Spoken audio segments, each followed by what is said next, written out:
replets. I think everybody's doing pretty good on that lesson 1 replet, getting it turned in. You're seeing that replet bug with that garbage. That's why I want that report turned in with the screens, the test results that failed, because I know we're dealing with this problem they have of that garbage being read in, and we're going to try to do our best to make it not interfere much with us. Now, the replets, what's happened with replet is it's a lot like some other sites. They were set up to allow people to do courses and things online. And when the pandemic got hit, they just got smashed with new users.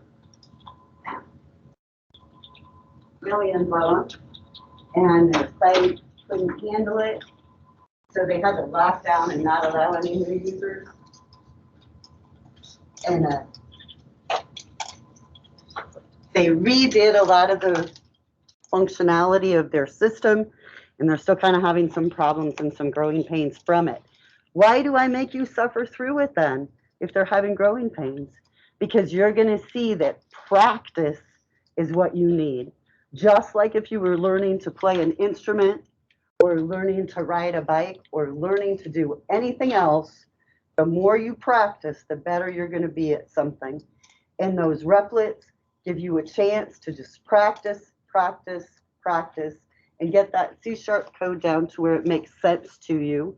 So I wish that we could get past that bug they have, but in the meantime, we'll do our best to work with it. The students that have gone through the replets in the past, that have really paid attention and tried to learn from what they were doing, not just trying to get through them, are the most confident programming students I've ever seen, because they get so much of a chance to practice that it really builds up their confidence in their own abilities, which is important to us. Now, we saw last time, and especially since I just started you on that replet, that when we're working with C#, we have to tell C# what data type all of our variables are. So if you come from Python, in that language, Python would figure it out dynamically, but C# won't. PowerPoint was broken on my computer last time we were here, so we couldn't really look at this. I couldn't think of a way. But today it's working. So we have to tell C# what variables we're going to use. We have to declare them. And then we can give them values, but we have to make sure that we assign values that are appropriate for their data type. So if I'm working with an integer, I'm going to be giving it integer values. Remember to keep your phones put away while we're in class so that you're not distracted. If you need to use your phone for something besides class, go ahead and step outside. You can, I know, use your phone to be looking at your book online and things like that.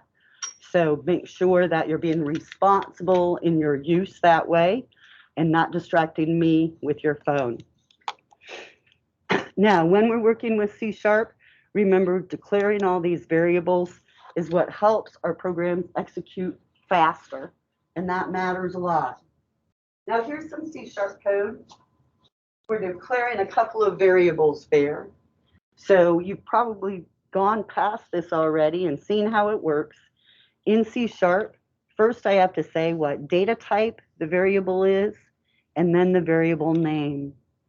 I can end my statement right there because that's enough to declare a variable and tell C# I want this variable set up for my use.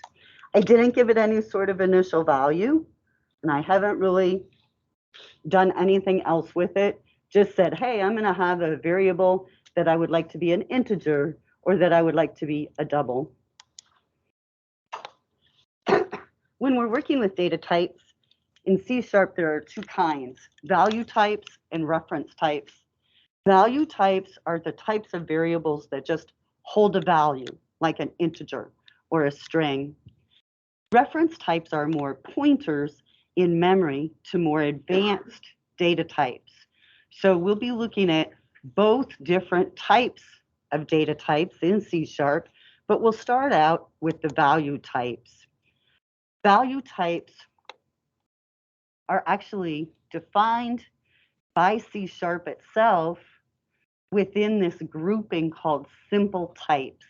And you'll see this a lot as we're going through material, that they'll say, you know, this base C# component called value types is split up into these different categories. Within this category of simple types, we have some basic data types to hold data. Our value types, again, directly contain our data. They're declared before we use them, and they're stored in an area of memory called the stack. This is sort of like the stack. It's just a bunch of pieces of information that are named variables with their contents. One thing that makes C# run quickly is that this stack area is pre-allocated when your program starts executing. Whenever you compile your program, which happens when we run them, that compilation process figures out all of your different variables and allocates out this stack area. So whenever we go to find a variable, C# can find it really quickly, it's in memory, and it gives us the data that we want.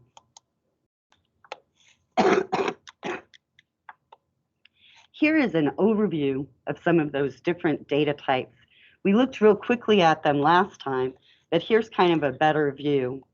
Over here on the left, you see kind of the explosion of how big a data type is.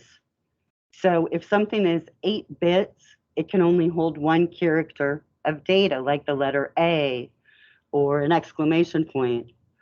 But if it's 16 bits, it can hold 2 characters of data, or takes up 2 characters of data in memory. We also see data types that are 32 and 64-bit.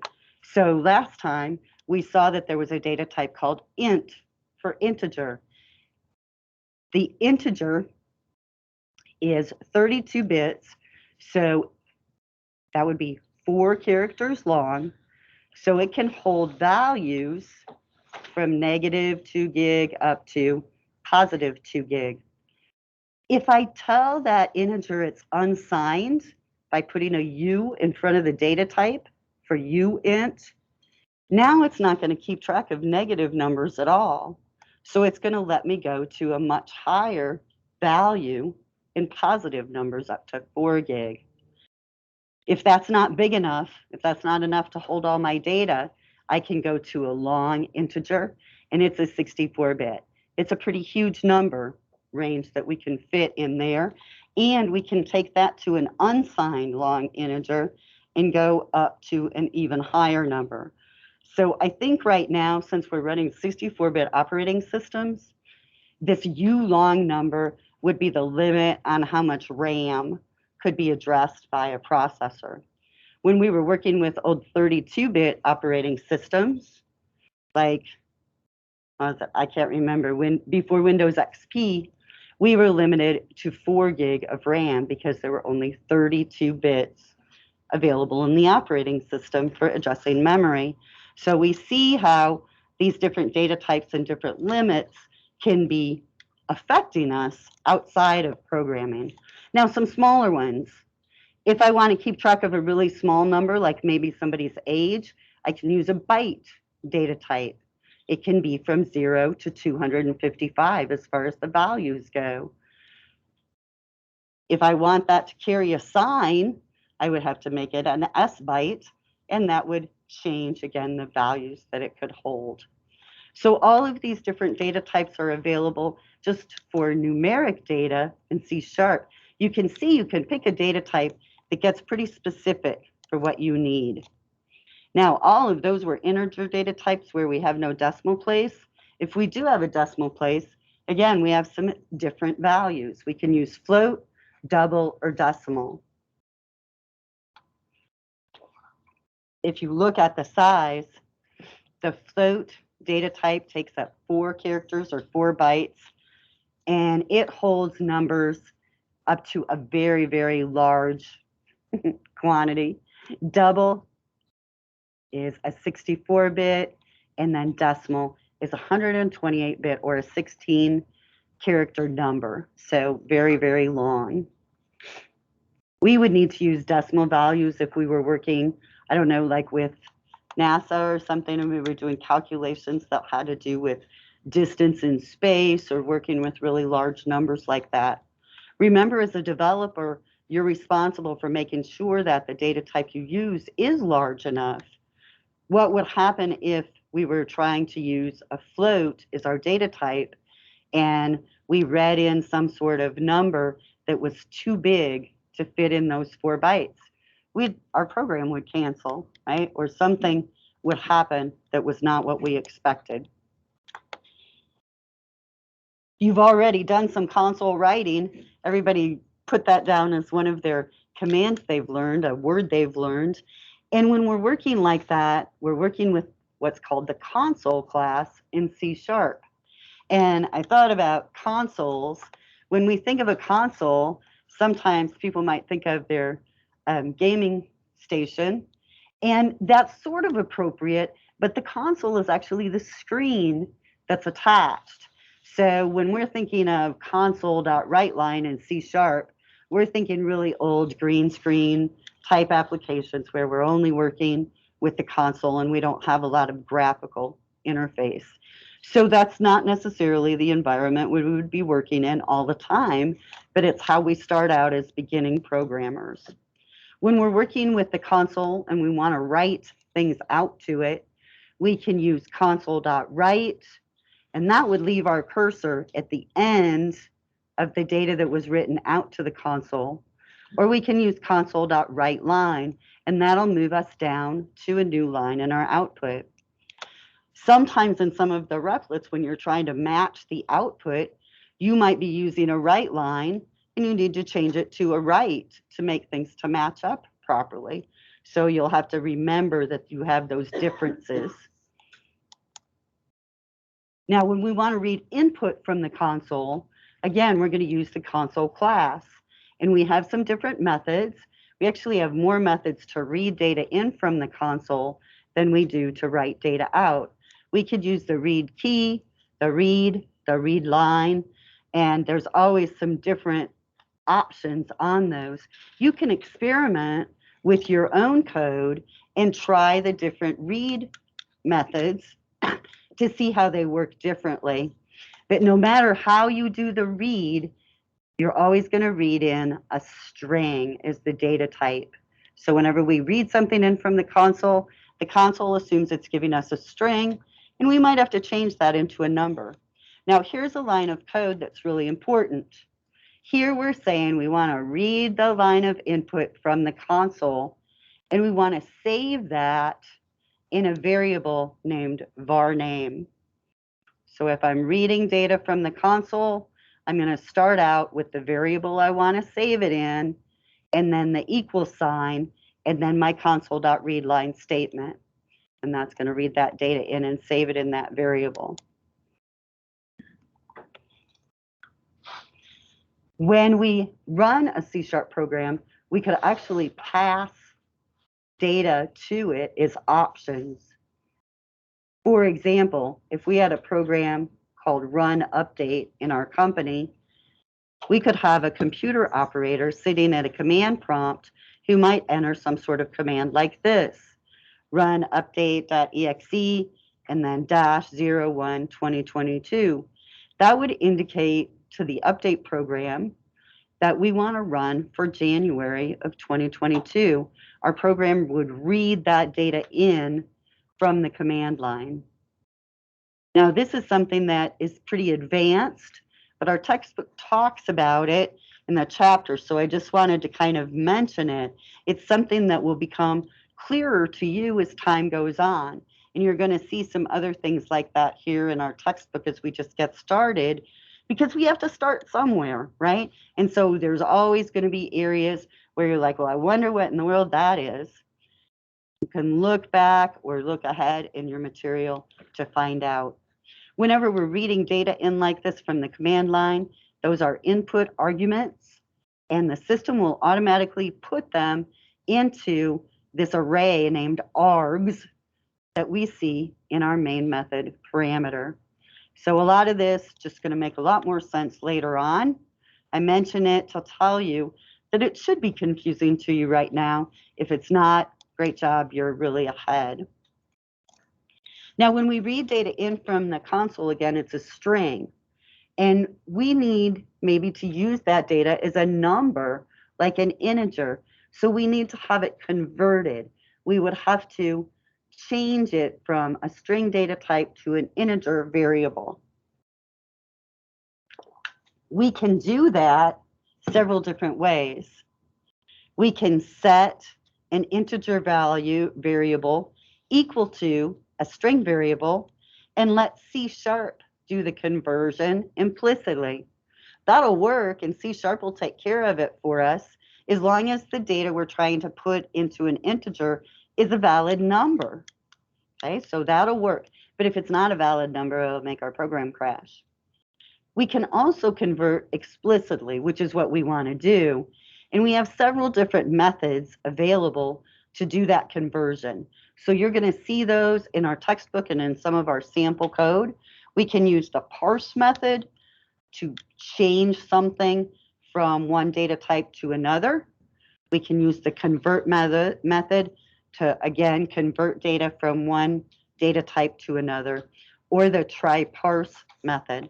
The difference between the parse and the try parse, if we have invalid data, the parse command will cancel. The try parse command will tell us there's some invalid data, so we can test the value returned from the try parse to find out if our data was really numeric or not. Okay, so think about it. Put your thinking cap on. Is it possible to convert from a string to an integer? Yeah, as long as we have a good number, we can do that. What about converting from an integer to a double? That'd be super easy, right? Because an integer doesn't have a decimal place. But what if we're going the other direction? Can we convert a double to an integer? All right, we could potentially, but we might lose some data if we truncate that decimal place. So we have to be aware of those kinds of things as we're moving data from one data type to another. But it's definitely not a simple thing, just like setting this variable equal to this other variable. We have a little bit more work to do. Now, again, last time, you guys were looking at the replit that asked you to format some output as currency. And this link is a really good beginning reference for the different formatting statements. I'm going to bring it up.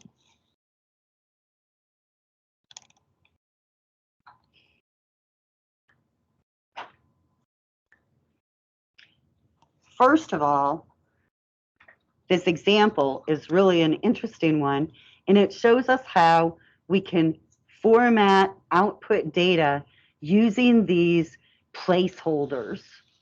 And these placeholders are numbers that we put within curly braces within a string. So this first console.writeLine statement is saying for place 0, I want 5 digits output. For place 1, I want 5 digits output. Here's our output down here. We can see how the system put a couple spaces before the 1, 2, 3 to make it 5 positions. Now, there's so much to explain to you in just this one line of code. Each of these numbers within the curly braces is a position. Position 0, position 1. After our closing double quotes, we have a comma, and then we tell C# what values to replace those positional parameters with. So our 1, 2, 3 value is replacing this first parameter, and the 4, 5, 6 value is replacing our second one as we write out this print line. So it's just updating. These placeholders can be formatted in many different ways. This first one, we're saying just 5 digits. The next one, they're saying that they want to do like 5 digits, but they want the extra spaces to come after the number. So we're seeing some spaces there.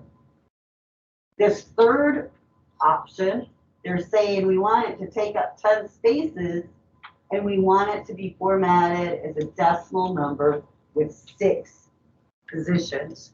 So we can do a lot of output formatting, and it's some pretty squirrely code as we first get started and start getting used to it. So it'll definitely take some getting used to. There's lots of ways that we can handle it. When we have the format specifier, that comes after a colon within our curly brace output parameter specification. So if we have a C after that colon, we're saying format this as currency. If we have a D, we're saying format it as a decimal. F would be fixed point. So we have these options available to us. Here's a really good one. This one in Visual Studio Code when we open it. In this example, we're going to write out the value of a variable I for each of these positional parameters. So in our first line of code, we're going to be writing out this number 1, 2, 3, 4, 5, 6, formatted as currency. So it's going to look like this. The next formatting using the decimal will make the output look just like a decimal number. And as you go down, you can see the different formatting options. Where's the, on the second one I see this just a decimal, I don't see a point anywhere. They just mean to write it out like without any commas or anything like that. Oh. So yeah, exactly right. If it was a number that was a floating point, then we would see the decimal place there on that one. Now, some of these others, like where they did fixed, notice it gives us the 1, 2, 3, 4, 5, 6, but then it does a 0.00 after it because it's an integer. So we have different options we can experiment with. It can be really complicated for new people that are just starting out. So definitely you want to try some different experimenting so that it starts making more sense to you. Because it's so complicated, there are some new ways to format output that are a little cleaner. So as a student learning C# right now, you're going to be faced with this fact that you have to learn this old way, this positional formatting, and then you're going to have to learn the new way too, because we're in a transitionary time. So you will see the new way when we look at our book. So